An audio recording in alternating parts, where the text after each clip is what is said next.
Hi, I'm Dangerously Talented. The temperatures in this video are stated in Celsius, not Fahrenheit. If you object to this, then maybe you should enter the 21st century and start using Celsius. Actually, enter the 20th century first, because that's when everybody else started on Celsius, and then enter the 21st century. One of the vlogbrothers, I can't remember whether it was Hank Green or John Green, one of the, I can't tell my greens apart sometimes, okay? Well, one of them said that 4 degrees, it doesn't matter much if there's a 4-degree change in temperature. I beg to differ a bit. Well, a bit meaning a lot. Okay. Let's just say, in an average city, let's say Melbourne, which is not an average city. Okay, we get 4 days over 40 degrees in a year-ish, somewhat. Maybe more, maybe less, usually 4.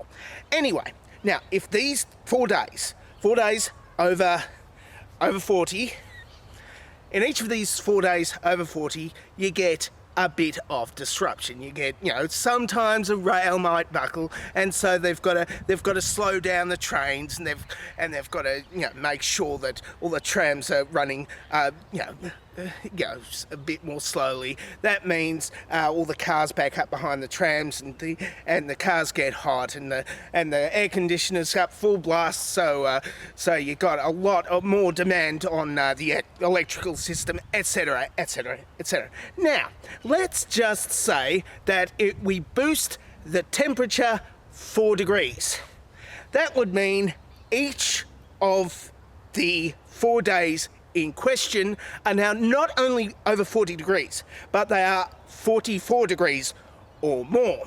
This means, now I've only been to a few of these days which are over 44 degrees or more, that things like rails actually buckle, and not just there's a slight chance of them buckling. The power system, the electrical system, actually overheats, and this is on the hottest day of the year, which means that there's more power being used than normal. So that shuts down, which means that the air conditioning goes off completely for everybody.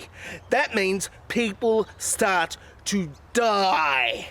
That's what 4 degrees mean, and that's just the 4 hottest days. But there are plenty of days over 36 degrees in the summer. So that means that instead of only 4 days over 40, we've got maybe 10, maybe 20 days over 40 degrees in summer in Melbourne. That's from a few to 10% of summer, 20% of summer, I don't know. And on those days, on those 40 degrees plus days, it's not just hot, it's windy because of the different air currents coming from Antarctica and from up north. They come together and they swirl and they swirl and they swirl. And then just one spark, one cigarette butt, well, I don't have many cigarette butts, let's say lightning strikes. And all this fuel has been built up because there's more rain, because there's more evaporation over the oceans, because that's 4 degrees higher than normal, so there's more evaporation over the ocean, which means more rain, which means more of this lush growth. Anyway, that lush growth dries out because it's so much hotter during the summer and much rainier during the spring, so there's far higher bushfires, and that means entire suburbs burn. So 4 degrees, just 4 degrees, 1, 2, 3, 4, makes a huge difference.